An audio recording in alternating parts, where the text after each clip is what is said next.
A big swing in emotions for rideshare drivers. Just 5 days ago, excitement when the Uber-Lyft bill passed, giving drivers higher pay and more job protection.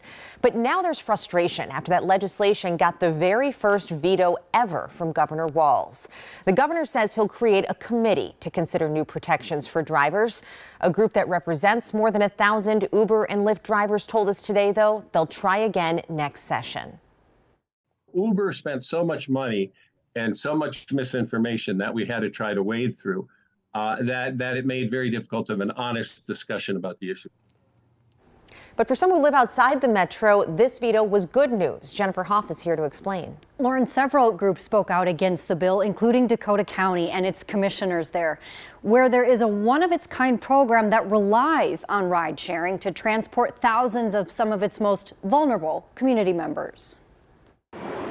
In the southeast part of the metro sits Dakota County, the state's third largest, and one that Liz Workman oversees as a commissioner, who also advocated for a program unique only to this area. People who probably couldn't work because of transportation are now being able to work and feeling some self-worth and self-confidence in themselves. 4 years ago, the county partnered with Lyft to provide discounted rides to those eligible. That every month now accounts for nearly 1,500 people with disabilities. Lyft kind of gets me to and from work on time. Including Workman's daughter, who gets monthly stipends funded by taxpayers for the rides to her grocery store job that on a bus would be more expensive and 40 minutes longer.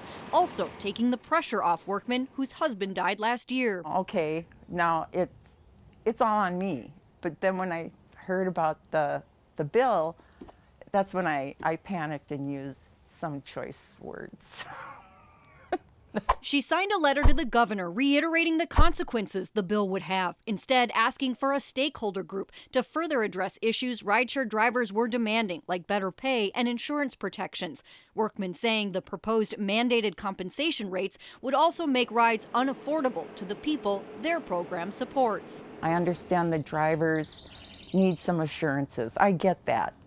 But my personal concern and my personal passion is for the people who are the riders, who are the users of Lyft and Uber.